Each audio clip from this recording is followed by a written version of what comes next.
Allez, coucou à tous, on est sur la commune d'Azur. Je suis redescendu un peu sur terre. Donc, regardez qu'est-ce qu'il fait beau.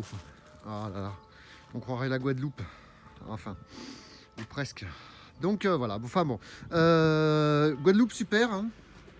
Plein de trucs bizarres et variés. Pas d'insectes. Voilà, la seule chose que j'ai trouvé c'est 10 abeilles. Pas mal de poissons qui vivent dans l'eau, ceux-là par contre. Et enfin bon. Par contre, superbe, hein, vraiment la Guadeloupe. Quel dépaysement. Mais moi, bon, après j'étais à 400 mètres d'altitude, alors ça explique peut-être le fait de ne pas avoir de moustiques, parce que j'ai vu des touristes, ils étaient bien piqués, hein.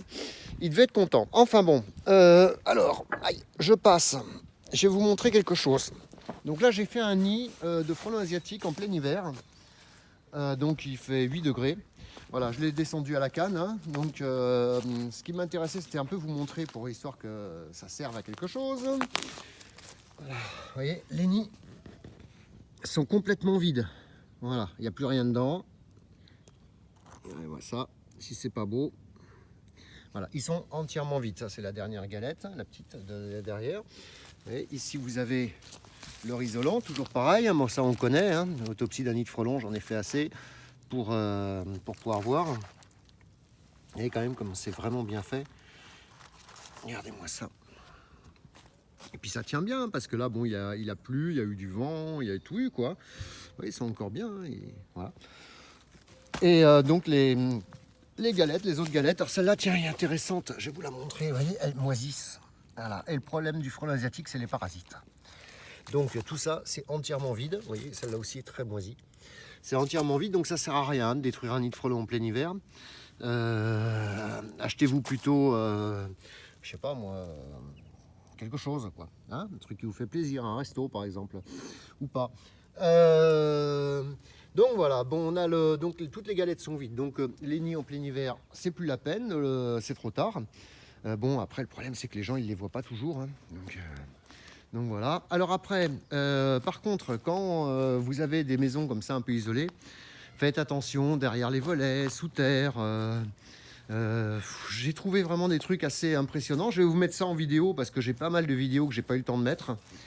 Donc je vais vous en mettre. Vous voyez ce style d'appentis là-haut, là, tac, regardez en haut. Ben non, il n'y a rien.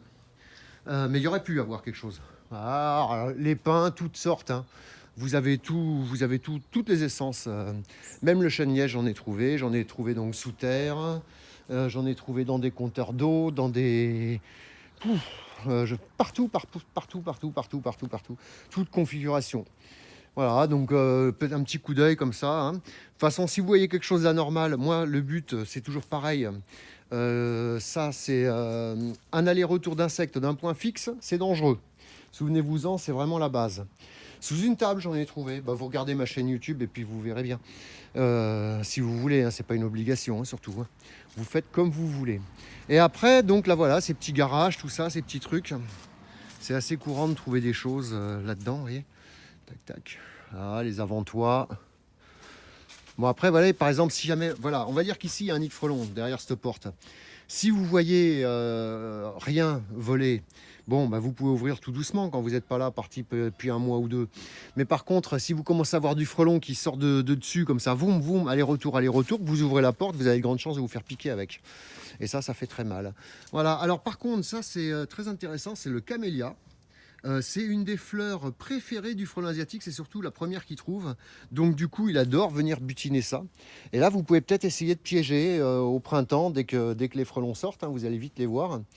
Piéger un petit peu. Bon, après, il ne faut pas oublier notre copain, hein, le frelon jaune, le Vespa crabeau, le cul jaune, qui lui, par contre, dès que vous voyez les premiers culs jaunes attrapés dans les pièges, vous laissez tomber, vous arrêtez. C'est pas la peine de l'attraper, lui, le pauvre. C'est un mangeur de moustiques. C'est un prédateur, mais lui, par contre, qui est tout à fait toléré par notre écosystème. Et comme le frelon asiatique part un tout petit peu avant, sort un tout petit peu avant que le frelon européen, on arrive à bien piéger le frelon asiatique sans toucher au frelon européen. Voilà, ça c'est intéressant. Donc voilà, bon bah là écoutez, j'ai regardé partout dans les arbres. Ouais, j'en ai trouvé jusqu'à 2 dans un arbre. 2 dans un arbre, ça commence à faire, ça commence à être sympa. Bonjour les abeilles autour. Et puis voilà. Donc À suivre pas mal de vidéos, hein, des trucs un peu exceptionnels, des trucs sympas que j'ai trouvé. Toujours pareil pour vous montrer un peu les habitudes du frelon asiatique, qui changent assez régulièrement d'ailleurs, je trouve.